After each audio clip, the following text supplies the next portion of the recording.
बहुत से दर्शक होंगे जिन्होंने चचनामा के बारे में सुन रखा होगा या फिर पुस्तक भी पढ़ी होगी।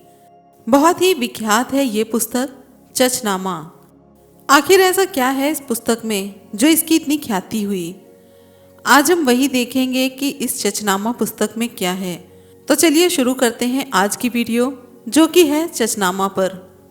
जय भीम नमो बुद्धाय।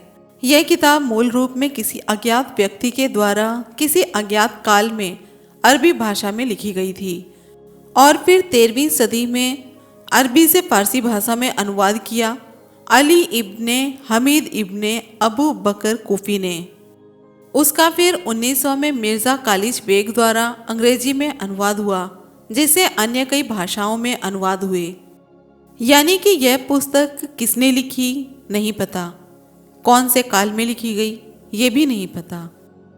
इसके बारे में बस ये पता है कि 13वीं सदी में इसका फारसी में और फिर 1900 में अंग्रेजी में अनुवाद के बाद इसी अंग्रेजी से ही कई भाषाओं में अनुवाद किया गया। इसके आगे लिखा है, यह संघर्षों, गद्दारियों, लाचारियों, आत्मसमर्पणों, माफियों, धर्म परिवर्तनों और हारों की दास्तान है। फारसी अनुवादक अली कूफी ने इसे हिंदुस्तान के पराभव और अपमान की किताब कहा है। तो वहीं पर मोहम्मद बिन कासिम कहता है कि हमने हिंद को जीतकर उसे अपमानित कर दिया है। इस पूरी ही पुस्तक में संघर्ष, गद्दारी, लाचारी आदि की कहानी है। यही नहीं, जिसने इसे शुरुआत में अरबी से फारसी में अनुवाद किया, वो अनुवादक कूफी इस पुस्तक को हिंदुस्तान के पराभव और अपमान की किताब कहता है। बात यही नहीं खत्म होती। मोहम्मद बिन कासिम ने इस पुस्तक के बारे में कहा है कि हमने हिंद को जीतकर उसे यानी कि हिंद को अपमानित कर दिया है। इसे चचनामा कहना उपयुक्त प्रतीत नहीं होता, क्योंकि चच की दास्तान तो कुछ ही पृष्ठों में समाप्त हो जाती है। यह वस्तुतः अरबों द्वारा संपूर्ण रूप में सिंध को जीतने का वृतांत है। इसीलिए मनन अहमद आसिफ ने अपनी किताब का शीर्षक दिया है a book of conquest, the Chachnama and Muslim origins in South Asia. इस किताब के स्वभाव का निर्णय इस बात पर निर्भर करता है कि लेखक कौन है, हिंदू या मुसलमान। एक के लिए यदि यह हारों की दास्तान है तो दूसरे के लिए यह विजय की किताब है। विजय का वृतांत इस प्रकार प्रस्तुत किया गया है कि यह न जीवनी है और न ही सामाजिक, सांस्कृतिक, आर्थिक और सामान्य जीवन पद्धति का ऐतिहासिक दस्तावेज है। इसमें सिर्फ युद्धों की घटनाओं को विस्तार से बयान किया गया है। इसमें दृष्टिकोण विवेकपूर्ण नहीं है, क्योंकि इसमें विश्लेषण का एकदम अभाव है। इसका मुख्य उद्देश्य सहधर्मियों और सत्तारूढ़ लोगों को खुश करना रहा प्रतीत होता है। सारी कहानी उस समय प्रचलित अल्फ लैला व लैला की शैली में है। यही कारण है कि इसमें बहुत सी कमियां हैं, जैसे घटनाओं की पुनरावृत्तियां, परस्पर विरोधाभासी बयान। लेखक का इन चीज़ों की तरफ ध्यान ही नहीं गया है। उसने अपने वृतांत को धार्मिक बातों, उपदेशों तथा हज्जाज के लंबे धर्मोपदेश युक्त पत्रों, अनावश्यक कविताओं और विषय वस्तु से असंबद्ध बातों से भर दिया है, जिसे इसे पढ़ने में भी समस्या आती है।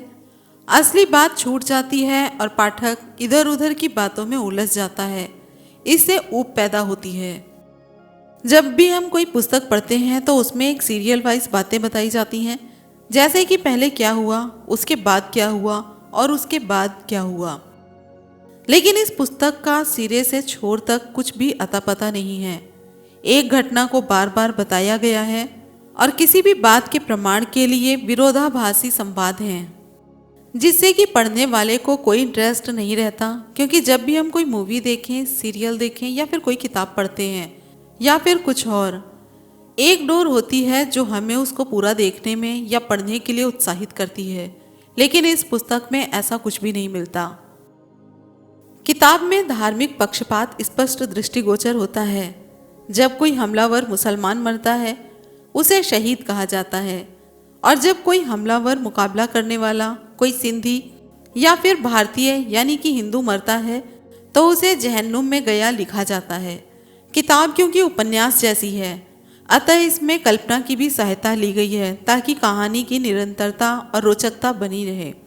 वस्तुतः यह उपन्यास के रूप में ऐतिहासिक तथ्यों को प्रस्तुत करने वाली किताब है।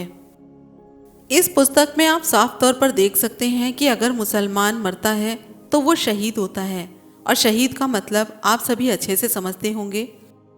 एक सम्मान सूचक शब्द है शहीद होना, वो इन्होंने मुसलमानों के लिए इस्तेमाल किया है। लेकिन वहीं जब हिंदू या सिंधी मरते हैं तो जहन्नुम में गया बताया जाता है। जहन्नुम यानी कि नर्क में। आखिर इतना पक्षपात क्यों? क्या हिंदू जन्नत में नहीं जा सकता? और सच्चाई तो ये है कि ना तो किसी ने जन्नत देखा है और ना ही जहन्नुम। लेकिन इस तरह की बातें आपको इस पुस्तक में पढ़ने को मिलेंगी। इस पुस्तक को रोमांच से परिपूर्ण करने के लिए इन कल्पनाओं का सहारा लिया गया, लेकिन ऐसा कुछ हो नहीं पाया। किताब में जो शब्द प्रयुक्त किए गए हैं उनसे यह कहीं भी स्पष्ट नहीं होता कि उसका अर्थ राजा है या फिर राज्यपाल या प्रभारी। कहीं कहीं ऐसा आता है कि रामल के एक राजा या कन्नौज का एक राजा। ऐसे संदर्भों से यही ज्ञात होता है कि उस स्थान के कई राजा थे। इसी कारण इतिहास की पुस्तकों में दिए गए राजाओं के नाम से ये नाम मेल नहीं खाते। रामल या कन्नौज का एक राजा, क्या मतलब है इसका? क्या एक राज्य में कई कई राजा होते थे? यही नहीं, जब हम इतिहास पढ़ेंगे तो उन राजाओं से इस पुस्तक के राजाओं का नाम बिल्कुल अलग पाता है। कई व्यक्तियों और स्थानों के एक से ज़्यादा नाम मिलते हैं। इसका कारण स्थानीय उपभाषाएं हो सकती हैं। एक ही स्थान के कई शासकों के नाम बताए जाते हैं। इससे भ्रांति उपजती है क्योंकि मूल में इसके बारे में कोई स्पष्टीकरण नहीं दिया गया है। उदाहरण के तौर पर बेत को लें। मोहम्मद बिन कासिम यह मोकाह को भेंट में देता है, जबकि कहानी में आगे राय दाहिर रासिल को वहां का राज्यपाल नियुक्त करता है। हज्जाज ने अब्दुल्ला के पुत्र अमीर जैसे अनुभवी को छोड़कर मोहम्मद बिन कासिम को क्यों जनरल बनाया, जो कि महज 17 वर्ष का था? इसका कारण वह यह बताता है कि ज्योतिषियों ने बताया कि अभियान उसके नेतृत्व में ही सफल होगा। वह कहता है कि मैंने खुद पासे फेंक कर देखा है कि वही सफल होगा। वस्तुतः वह अपने चचेरे भाई और दामाद को आगे लाना चाहता था ताकि उसके सारे मार्गदर्शन का श्रेय वह खुद ले सके और लूट के माल में भी उसका हिस्सा निश्चित हो सके। निस्संदेह मोहम्मद बिन कासिम बुद्धिमान और रणनीति में माहिर था, यद्यपि जब वह मरा तो महज 20 वर्ष का था। सिंध पर आक्रमण का तत्कालिक कारण तो उस कारवां का लूटा जाना था जो खलीफा की राजधानी की ओर जा रहा था। साथ ही इस्लाम का प्रचार प्रसार करना भी था। विद्वानों का मत है कि इनमें से कोई भी गंभीर कारण नहीं थे। वस्तुतः बुनियादी तौर पर यह लूटने के लिए राजनीतिक और कारोबारी जोखिम उठाई गई थी। मोहम्मद बिन कासिम ने खलीफा के राजकीय खजाने से 60,000 दिरहम यानी कि रजत मुद्राएं ली थी, परंतु उसने दुगने से भी ज्यादा दिरहम यानी कि रजत मुद्राएं खजाने को लौटाए थे। लगभग इतनी ही राशि हज्जाज के खजाने में देती थी। खुद मोहम्मद बिन कासिम को भी बेशुमार लाभ हुआ और दूसरे सैनिकों को भी। सेना को प्रेरित करने के लिए लूट का माल बांटा जाता था, साथ ही उनकी धार्मिक भावनाएं भी भड़काई जाती थी। हालांकि यह धर्म युद्ध नहीं था। कहा जाता है कि सिंध के मुल्तान शहर से ही 1550 मन सोना और जेवरात ले गए थे। खलीफा वालिद का समय विशेषकर और उमैयाद वंश का राज्यकाल सामान्यतः मुस्लिम जगत का समृद्धतम काल बताया जाता है। यानी कि खलीफा वालिद का समय, उमैयद वंश का राज्यकाल, ये दोनों ही मुस्लिम जगत का समकालीन बताया जाता है। ये भी कहा जाता है कि इन्होंने खलीफा के पद को धार्मिक से राजनीतिक बना दिया, परंतु मोहम्मद बिन कासिम की विजयों के फलस्वरूप आनुषंगिक तौर पर भारतीय उपमहाद्वीप में प्रथम बार इस्लाम के पैर जमे। आक्रमणकारी इस्लामी शक्तियां एकताबद्ध थी और उनमें धार्मिक उत्साह भी था, परंतु सिंधी लोग धर्म के नाम पर आपस में बटे हुए थे। फलतः उन्हें अनेक बार असफलता ही हाथ लगी। बौद्धों और जैनों को ब्राह्मण दाहिर से शिकायत थी, अतः वे हमलावरों से मिल गए। जाटों, लुहानों और कई अन्यों के साथ समानता का व्यवहार नहीं होता था। उन पर कई प्रतिबंध थे जो चच के जमाने से ही लागू थे, अतः उनके दल भी हमलावरों से मिल गए और सिंधियों को हराने में उन्होंने महत्वपूर्ण भूमिका अदा की। जातिगत असमानता का भी इसमें कम हाथ नहीं था। किताब में ज्योतिष के अंधविश्वास की भूमिका बहुत बढ़ा चढ़ाकर बयान की गई है, क्योंकि किताब घटनाओं के घटित हो चुकने के बाद लिखी गई। ऐसा लगता है कि लोग ज्योतिष की सच्चाई के कारण नहीं हारे, बल्कि इस भाग्यवादी दृष्टिकोण के कारण हारे कि जब भाग्य में हारना ही बदा है तो मुकाबला करने का क्या फायदा। जब कोई ज्योतिषी अपनी भविष्यवाणी सुनाता था, लोगों के हाथ पैर फूल जाते थे और वे लोग हतोत्साहित होकर यदि मुकाबला करते भी थे तो सिर्फ रस्म निभाने के लिए, जैसा कि दाहिर की हरकतों से स्पष्ट दिखाई दे रहा है। इन ज्योतिषियों ने शत्रु के एजेंटों की भूमिका निभाई और लोगों के हौसले पस्त कर दिए। यदि इस तरह की बकवास वाणियां ना की जाती और लोग पूरे मन से प्रतिरोध करते तो इस बात की बहुत संभावना है कि इतिहास उनसे भिन्न प्रकार का बनता। इसके साथ सिंधी सरदारों और अन्यों के विश्वासघातों ने भी हार को बुलावा दिया। शासक और सरदार दुर्गों से पलायन कर जाते थे, तब निसहाय लोग आत्मसमर्पण करने में विवश हो जाते थे। कई राजा भी आत्मसमर्पण करके हमलावर के सहायक बनकर अपने ही देश को गुलाम बनवाने में मुसलमानों के पक्ष में युद्ध करने लगते थे। मोकाक और काकशाह आदि ऐसे ही कुपूत और स्वार्थी राजा थे। लोग भी कोई नृप होई हमरी का हानि, इसी के मुताबिक चल रहे थे। उन्होंने अपने जान माल की सुरक्षा से मतलब था, बाकी कोई विचार उनके लिए महत्वपूर्ण नहीं था।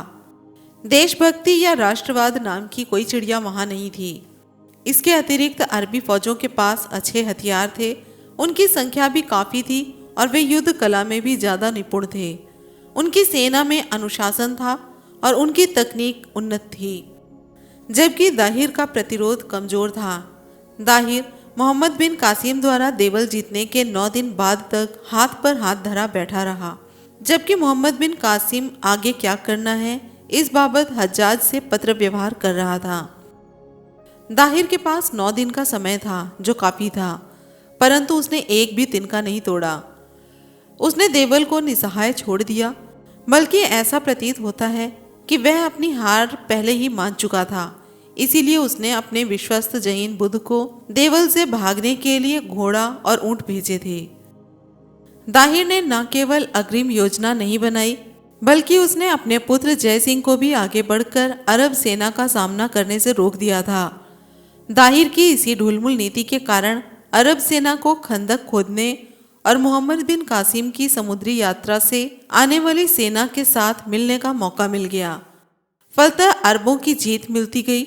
इससे सिंधी जाटों और राजपूतों के कई वंशों ने दाहिर का साथ छोड़ दिया, क्योंकि उन्हें ऐसा लगा कि जो जीत रहा है उसके साथ रहना ज़्यादा लाभकारी और बुद्धिमत्तापूर्ण होगा। मोहम्मद बिन कासिम की इराक में बैठे हज्जाज पर निर्भरता एक स्वर्णिम अवसर हो सकती थी, यदि दाहिर रणनीति के मामले में सतर्क होता। वस्तुतः वह भी ज्योतिषी का मारा हुआ था। जब मोहम्मद बिन कासिम की सेना रसद की कमी और घोड़ों की बीमारी से जूझ रही थी, तब उसे आगे बढ़कर हमला करना चाहिए था, परंतु उसने कुछ नहीं किया। जब मोहम्मद बिन कासिम की सेना नदी पार कर रही थी, दाहिर को तब शुरू में ही उस पर आक्रमण कर देना चाहिए था और उसकी समस्याओं का लाभ उठाकर अग्रिम कार्यवाही करनी चाहिए थी, परंतु उसने सिर्फ धमकी भरा खत भेजना ही पर्याप्त समझा। उसने अपने राज्य को सुरक्षित रखने के लिए कोई सामरिक महत्व का कदम उठाने के स्थान पर ज्योतिषियों के यह कहने पर कि तुम्हारी बहन बाई का पति ही सिंध का राजा होगा, ऐसा सुनकर उसने अपनी सगी बहन से शादी कर ली ताकि राज्य पक्के तौर पर उसके पास ही रहे। इस मूर्खतापूर्ण अंधविश्वास के फलस्वरूप उसका भाई ही उसका सबसे बड़ा शत्रु बन गया। दूसरे बहुत से हिंदू सरदारों ने उससे मुंह मोड़ लिया। सिंध के वे हिंदू और बौद्ध लोग नाराज हो गए जो कि एक ही गोत्र में शादी करना बुरा मानते थे। इस एक मूर्खतापूर्ण काम के कारण दाहिरी शब्द सिंधी भाषा में मूर्खता का वाचक बन गया। इस कदम के बावजूद दाहिर के हाथ से राज्य निकल जाना और उसका परास्त होना ज्योतिष को झूठा सिद्ध करता है। यदि सचमुच ज्योतिषियों की बकवास वाणी वैज्ञानिक आधार पर आश्रित होती तो बहन से शादी के कारण दाहिर अजेय होना चाहिए था और सिंध का राज्य उसी के पास रहना चाहिए था, परंतु ऐसा ना होना अंधविश्वास को ही प्रमाणित करता है। जो अन्य मामलों में ज्योतिषियों की बकवास वाणियां सच्ची हुई चचनामा में दर्शाई गई हैं। उसका कारण ज्योतिष की सटीकता नहीं बल्कि ज्योतिष में अंधविश्वास करने वालों का मनोविज्ञान है। जब उन्होंने ज्योतिषियों की बात सुनी उनके हाथ पैर फूल गए। वे सारे एकदम हतोत्साहित हो गए और यह मानने लगे कि हमारी किस्मत में मुसलमानों का गुलाम होना ही लिखा है। अतः उन्होंने हथियार नहीं उठाए बल्कि डाल दिए और भाग्य के भरोसे निष्क्रिय हो गए। अंजाम ये हुआ कि वे हार गए। यह ज्योतिष की सटीकता का प्रमाण नहीं है बल्कि अंधविश्वासी लोगों के मनोविज्ञान का दुष्परिणाम है। यदि ज्योतिष वास्तव में सच्चा होता तो बाई से शादी करने के बाद सिंध दाहिर के हाथ से कभी ना निकलता और न ही वह मारा जाता। कुछ लोग कहते हैं चचनामा सिंध पर अरबों का आक्रमण तथा दुर्दमनीय हिंदू प्रतिरोध का वृतांत है। अरबों का सिंध पर आक्रमण मोहम्मद साहब की मृत्यु के 2 वर्ष बाद 633 से 634 ईस्वी से ही आरंभ हो गया था, परंतु सिंध की पूर्ण विजय में अरबों को लगभग 80 वर्ष लग गए। यह हिंदुओं की एक वीरता का अनोखा उदाहरण है। जो भी ये दावा करते हैं बहुत ही हास्यास्पद है।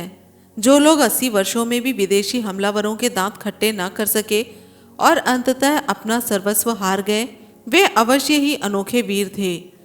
80 वर्ष में ऐसा प्रतिरोध तैयार करना चाहिए था कि हमलावर हमला करने से पहले 100 बार सोचता, परंतु ऐसा कुछ भी इन वीरों ने नहीं किया। वे सॉफ्ट टारगेट अर्थात आसानी से हार जाने के योग्य ही बने रहे। आक्रमणकारियों को इन पर हमला करते समय किसी तरह की कठिनाई या फिर जोखिम नहीं उठानी पड़ी थी। वे आते, लूटते, लोगों को धर्मांतरित करते, गुलाम बनाते और हमारे लोग आत्मसमर्पण करते या फिर विश्वासघात या किसी अंधविश्वास के तहत हथियार डाल देते। सिंध की हार गर्व का नहीं शर्म का मुकाम है। अपनी पीठ अपने आप ही थपथपाने वाले सिर्फ सिंध में ही नहीं हारे, बाद की सदियों में भी हारे और सारा भारतवर्ष लगभग 600 वर्षों तक इन हमलावरों के अधीन रहा। अनोखे वीर तब कहाँ छिपे हुए थे। वस्तुतः सिंध की हार केवल एक भूखंड की हार नहीं थी बल्कि यह धर्म और संस्कृति की भी हार थी। हर हमले के दौरान हजारों लोग अपने अपने धर्म को तिलांजलि देकर इस्लाम को कबूल कर लेते थे। आम जनता ही ऐसा नहीं करती थी, राजा तक ऐसा करते थे और शत्रु के साथ मिलकर दूसरे हिंदू राजाओं को तबाह करने में शत्रु के परम सहायक सिद्ध होते थे। अरब सैनिक सैकड़ों की तादाद में सिंध में ही बस गए और यहाँ की लड़कियों से शादी करके परिवार बढ़ाने लगे। देखते ही देखते सारा सिंध इस्लाम की हरी भरी फसल से लहलहाने लगी।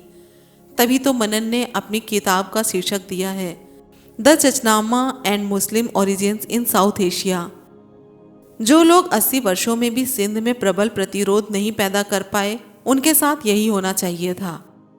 इस हार ने भावी हारों की नींव तैयार कर दी। इसके लिए वे ही अनोखे वीर जिम्मेदार हैं। 7वीं सदी तक के सिंध में बुद्धिज्म का दबदबा था। बौद्धों के लिए समानी या फिर समनी यानी कि श्रमण शब्द प्रयुक्त होता था। चच के समय में बुद्धरखु यानी कि बुद्धरक्षित नाम की समानी यानी भिक्षु था, जिससे कि चच इतना प्रभावित होता है कि उसके नव विहार नामक जीर्ण शीर्ण विहार के नव निर्माण के लिए तैयार हो जाता है। बुद्धपुर और बुधिया नामक शहरों का अस्तित्व भी बुद्धिज्म की लोकप्रियता को ही सिद्ध करता है। देवल में जिस मंदिर का झंडा गिराया गया था वह भी बौद्ध मंदिर अर्थात बौद्ध विहार ही था। नेदवन का शासक भी एक श्रमण ही था जिसका नाम भंडारकर्ण था। वह गुप्त रूप से हज्जाज और मोहम्मद बिन कासिम से मिला हुआ था जान बचाने के लिए, परंतु बुद्ध विहार की जगह मोहम्मद बिन कासिम द्वारा मस्जिद बनवाने पर वह एक शब्द नहीं बोला। दूसरे के धार्मिक स्थल के स्थान पर बनने वाली शायद यह भारत की पहली मस्जिद थी। दाहिर का प्रधानमंत्री सियाकर भी बौद्ध था। बाद में वह चाहे मुसलमान बन गया था। इतिहास की पुस्तकों से ज्ञात होता है कि चच से पहले सिंध पर जिस राय वंश का 485 ईस्वी से राज चल रहा था वह भी बौद्ध था। इस बौद्ध वंश का राज्य 137 वर्ष तक रहा। 622 ईस्वी तक बुद्ध धर्म यद्यपि शांति का धर्म था और कई बार बौद्धों ने युद्ध करने को अपने धर्म के विपरीत मानकर हमलावरों से युद्ध भी नहीं किया था, फिर भी वे और उनका धर्म इस्लाम की तलवार से बच ना सके। मोहम्मद बिन कासिम के सिंध पर आधिपत्य ने वर्षों से फल फूल रहे बुद्धिज्म का अंत कर दिया। यहाँ पर एक बात नहीं समझ में आती कि हमलावर मुसलमान चचनामा में यह क्यों बार बार कहते हैं कि काफिर इस्लाम के शत्रु हैं, जबकि सिंध के हिंदुओं और बौद्धों को हम सारे चचनामे में ऐसा कुछ भी करते हुए नहीं पाते जिससे उनके इस्लाम के प्रति शत्रुता सिद्ध हो सके। ऐसा लगता है कि उनका गैर मुसलमान होना ही उनका अपराध था और उनके अस्तित्व का ही अर्थ था इस्लाम के प्रति शत्रुता। ये धौंसबाजी की पराकाष्ठा थी और इस्लाम के अतिरिक्त हर धर्म, चाहे वह बुद्ध धर्म हो या फिर हिंदू धर्म, इनको बेवजह शत्रु मानकर चलने का मिथ्या अहंकार था। क्या सभ्य जगत में इस तरह अपना धर्म दूसरे धर्म को मानने वालों पर तलवार के बल पर थोपना उचित ठहराया जा सकता है? चचनामा से ज्ञात होता है कि तब जौहर की प्रथा भी अस्तित्व में थी। दाहिर की बहन और अन्य अनेक स्त्रियों ने आत्मदाह किया था। आत्मदाह करना हालांकि आसान काम नहीं था, फिर भी मानना है कि इसकी अपेक्षा एक एक औरत यदि एक एक शत्रु के पेट में छुरा या फिर तलवार घोंपकर शत्रु के हाथों मरती तो उनका जीवन ज्यादा सार्थक होता। कम से कम एक शत्रु तो कम होता। बिना शत्रु का कोई नुकसान किए खुद को अग्नि में जलाने से कोई भी दुख नजर नहीं आता। यह आत्मदाह वस्तुतः अपने सतीत्व की रक्षा के लिए किया जाता था, जिसका सीधा अर्थ है कि अपनी यौन शुचिता को बचाए रखने के लिए वे जल मरती थी। यौन शुचिता या अशुचिता, इनका तब तक कोई अर्थ नहीं रहता जब तक आपकी रजामंदी ना हो। विवशता में यौन अशुचिता होने पर आसमान नहीं गिर जाएगा। हमें यह यौन शुचिता का संकल्प बदलना होगा। आज बहुत से मामले में बलात्कार सामने आते हैं, परंतु कोई आत्मदाह नहीं करता, बल्कि बलात्कारी के विरुद्ध नारियां कानूनी लड़ाई लड़ती हैं यथाशक्ति। कई लड़कियां जो आत्महत्या भी कर लेती हैं, वे उसी पुरानी यौन शुचिता की मानसिकता से ग्रस्त होती हैं, जिसे उनके परिवारों ने बचपन से ही बच्चियों के दिमाग में भर रखा होता है। हमें भी बलात्कृत लड़कियों के प्रति अपना घटिया रवैया बदलना होगा। उसने कोई अपराध नहीं किया है, बल्कि उसके प्रति अपराध किया गया है, इसलिए वह किसी भी तरह तिरस्कार की पात्र नहीं होनी चाहिए। तिरस्कार के पात्र तो अपराधी हैं जो बलात्कार करते हैं। यौन शुचिता उस पितृसत्तात्मक समाज का अत्याचार है और स्त्री के व्यक्तित्व के तुच्छीकरण का हथियार है, जिसमें पुरुष के शिश्न की शुद्धि के प्रावधान का नितांत अभाव है। यह लिंग आधारित भेदभाव निहायत निंदनीय है। ऐसा लगता है कि तब विधवा विवाह प्रचलित था। हम देखते हैं कि चर्च ने राय साहसी की विधवा रानी सुहांदी से और आलम की विधवा रानी से विवाह किए थे। हमलावर और राजा दाहिर दोनों पगड़ी पहनते थे। लड़ाई के इन हथियारों का चचनामा से पता चलता है, जिनमें है कवच, तलवार, ढाल, धनुष और बाण, चक्र, दो मुहे तीर, भाले, छोटी बर्छी, परशु, अग्निबाण, पत्थर फेंकने के यंत्र, किले की दीवारें तोड़ने वाले शहतीर। यहाँ पर पुस्तक के अनुवादक सुरेंद्र अज्ञात जी लिखते हैं, मैंने विभिन्न अनुवादकों की सहायता से चचनामा का अध्ययन करते हुए इसमें मिलने वाले अनावश्यक विस्तार, असंबद्ध कविताओं और पुनरुक्तियों को, हज्जाज के लंबे लंबे पत्रों की अनैतिहासिक बातों को छोड़ते हुए कुछ निजी नोट्स बनाए थे, ताकि सारे चचनामे को सरल और निर्विघ्न रूप में समझा जा सके। कई विज्ञों ने इसे पढ़ा तो यह सलाह दी कि आम आदमी के उपयोग के लिए प्रकाशित करना चाहिए इसे। बहुत संकोच के बाद मैंने वैसा करने का मन बना लिया। अब इस सरल चचनामा को अपने पाठकों के समक्ष प्रस्तुत कर रहा हूँ, ताकि वे भी आसानी से चचनामा का अध्ययन कर सकें। आज की ये वीडियो हमने सरल चचनामा के भूमिका से प्रेरित होकर बनाई है। इसमें जो शब्द हैं वो सुरेंद्र अज्ञात जी के हैं, जिन्होंने इसका अनुवाद किया है।